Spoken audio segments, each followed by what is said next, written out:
Hey, so I'm going to show you why exponential functions have the shape that they do. They have a pretty cool shape where they kind of stick close to the x-axis when they're over here on the negative side of the coordinate plane, horizontally speaking, and then when they get over into the positives, they skyrocket all of a sudden. And they'll also pass through this point 0, 1. So that's the kind of general shape that they take, and I want to help you understand why that is. So an exponential function would look something like this. Y equals 2. Um, I'm going to redo that too. I don't like that too. 2 to the power of x, something like that, where it's called a base, and you have the exponent up here. The variable is in the exponent. So why would it have this kind of weird shape? Well, what we're doing with exponential functions is the variable is actually in the exponent. So we're taking a number, the base, and raising it to the power of whatever x is. So, um, if x is 1, then the value of this function is 2 to the power of 1, which is 2. Okay, so um, first of all, let's look at this where the x's are negative. X is less than 0. Why would it get really close to the x-axis there? So let's just plug in some values to see what would happen. So y equals 2 to the x. So what if x were negative 1? So 2 to the negative 1. Well, that just means when there's a negative exponent like that, you just flip it over like this. So this is the same thing as 1 over 2 to the first, which is 1 half. 1 half.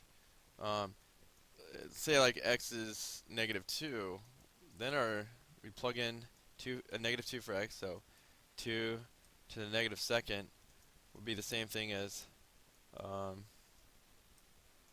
1 over 2 to the positive 2, which is the same thing as 1 over 4, so 1/4.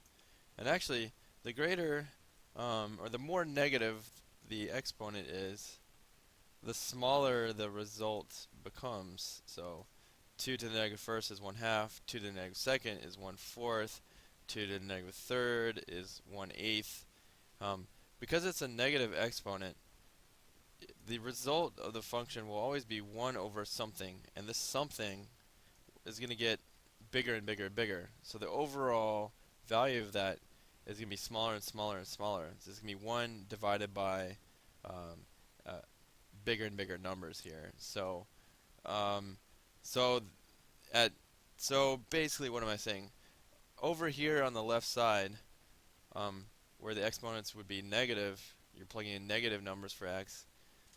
Um, the results, or the y value, is always going to be some part of 1. So 1 divided by something, a fraction of 1. So 1 divided by 2, 1 divided by 4. It's always going to be some piece of 1. So if this is 1, it's gonna be like that, or it's gonna be like that, or it's gonna get smaller and smaller as the bottom of the fraction gets bigger and bigger.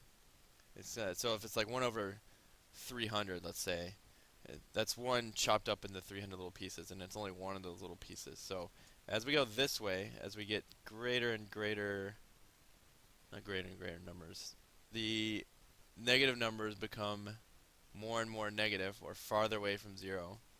Um, then the value of y is just going to get smaller and smaller and smaller and smaller and smaller. It's never going to get 0, but it'll get smaller and smaller and smaller, and we'll get just as close as it possibly can get to 0 going this way.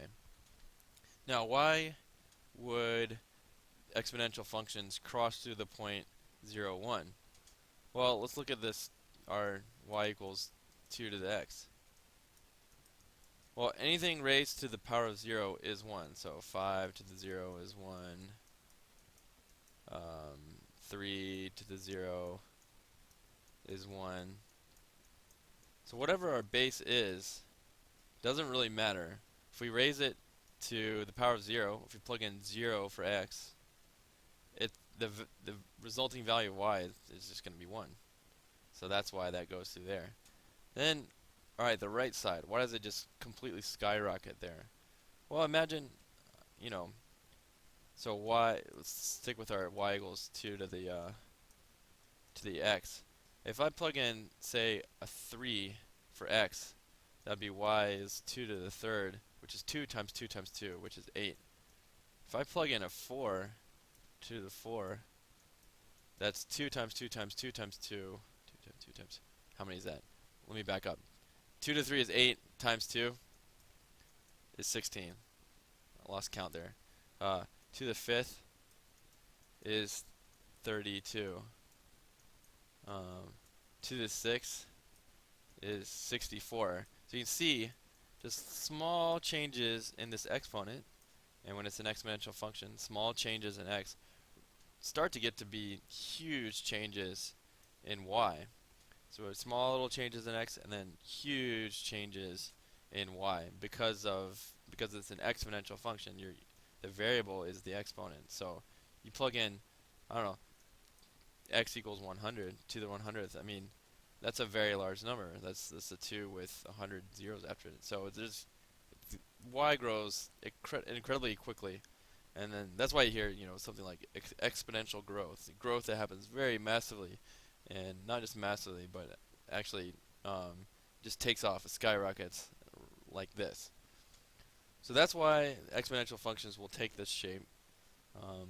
They'll get closer and closer to the x-axis as you go this way, and then they'll go through 0, 1, and then all of a sudden numbers will just go through the roof like this.